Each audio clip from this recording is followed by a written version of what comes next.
Tahukah kalian bahwa ada banyak sekali Tuhan-Tuhan yang disembah oleh umat manusia di dunia ini menurut agama dan kepercayaan mereka masing-masing? Sahabat Izzatul Nafsi, kita bertemu lagi dengan Iza.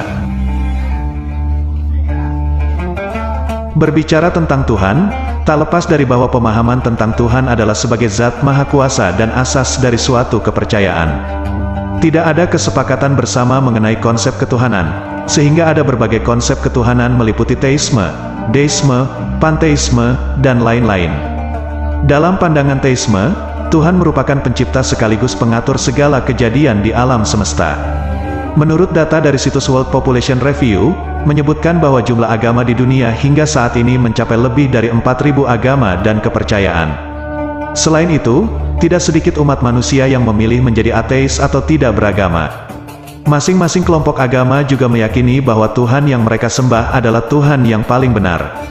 Adapun Tuhan-Tuhan yang disembah umat manusia ada beraneka ragam.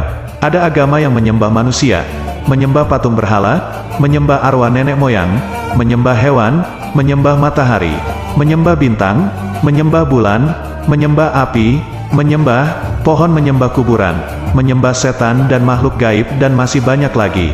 Bahkan tidak sedikit manusia-manusia yang pernah mendeklarasikan diri bahwa mereka adalah Tuhan. Masing-masing keyakinan agama meyakini bahwa Tuhan yang mereka sembahlah yang telah menciptakan mereka dan mampu memberikan keselamatan hidup bagi mereka. Selain itu, cara ibadah masing-masing agama tentu berbeda-beda. Lalu siapakah Tuhan yang paling benar dan wajib disembah menurut agama Islam? Mari kita bahas bersama di dalam ajaran agama Islam. Tuhan yang paling benar dan wajib disembah hanyalah Allah Subhanahu wa Ta'ala. Lafaz Allah di dalam Al-Quran disebutkan lebih dari 2.600 kali.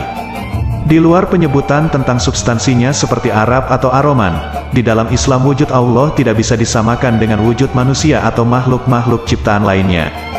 Hal ini karena Allah adalah Sang Khalik atau pencipta, bukan makhluk atau sesuatu yang diciptakan Allah itu ada, namun Tuhan itu gaib dan tidak bisa dilihat manusia biasa secara kasat mata. Kalaupun manusia di dunia ini ingin melihat Allah, tentu indera mereka tidak akan kuat dan tidak akan mampu untuk memandang cahaya Allah Subhanahu wa Ta'ala. Mungkin ada seseorang yang bertanya, benarkah Allah itu ada? Pertanyaan semacam ini merupakan pertanyaan beberapa orang yang meragukan keberadaan Tuhan. Perlu diketahui bahwa eksistensi Allah itu tidak dapat diobservasi dan tak dapat pula dideteksi keberadaannya melalui serangkaian alat-alat modern. Mencari Tuhan dengan metode empiris seperti itu tidak akan membuahkan hasil. Hal ini sebab Tuhan itu memang gaib, wujudnya sama sekali tak dapat diakses melalui panca indera manusia.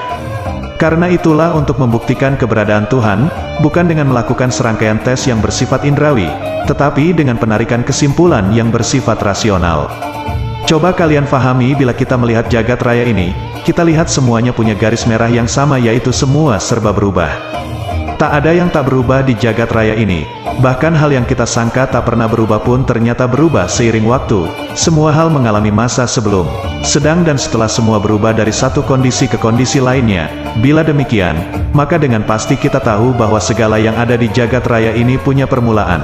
Seperti halnya kita tak tahu kapan tetangga kita dilahirkan, akan tetapi kita tahu pasti bahwa dia punya tanggal lahir.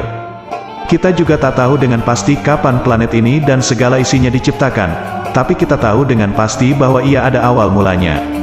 Demikian juga dengan seluruh bintang, planet, galaksi atau apapun namanya.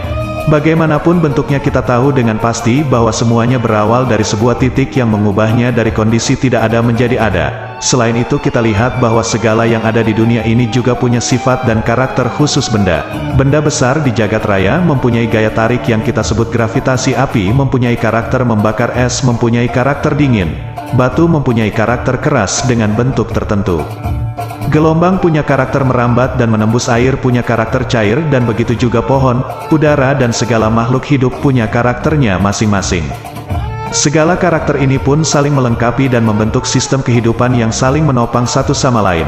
Meski kita tak tahu dengan detail bagaimana semua itu terbentuk, tapi kita bisa memastikan bahwa seluruh sifat dan karakter itu dibentuk dan dirancang dengan penuh kesadaran oleh aktor yang berada di luar jangkauan kita. Selain itu, mustahil bila hal yang sebegitu rumit terjadi dengan sendirinya dan membentuk sistem yang begitu hebat dan dahsyatnya.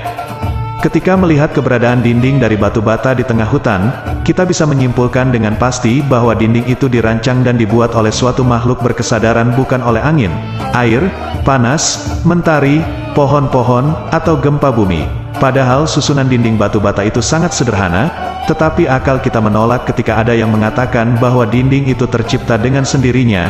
Maka bagaimana mungkin kita sanggup mengatakan bahwa jagat raya ini ada dengan sendirinya?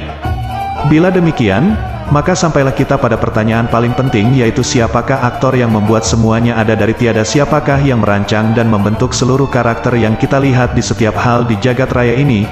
Jawabannya tak lain dan tak bukan adalah Tuhan kita, yaitu Allah Subhanahu wa Ta'ala. Meskipun kita tak pernah melihatnya, tetapi kita tahu dengan pasti bahwa Tuhan itulah penyebab utama dari segala keberadaan di alam semesta. Keberadaannya adalah pasti dan tak bisa didebat lagi. Keberadaan Tuhan inilah dipaparkan dengan jelas dalam Al-Quran. Kita akan melihat bahwa wujud Allah yang diyakinkan kepada kita yang pertama melalui fitrah iman dan makhluk ciptaannya.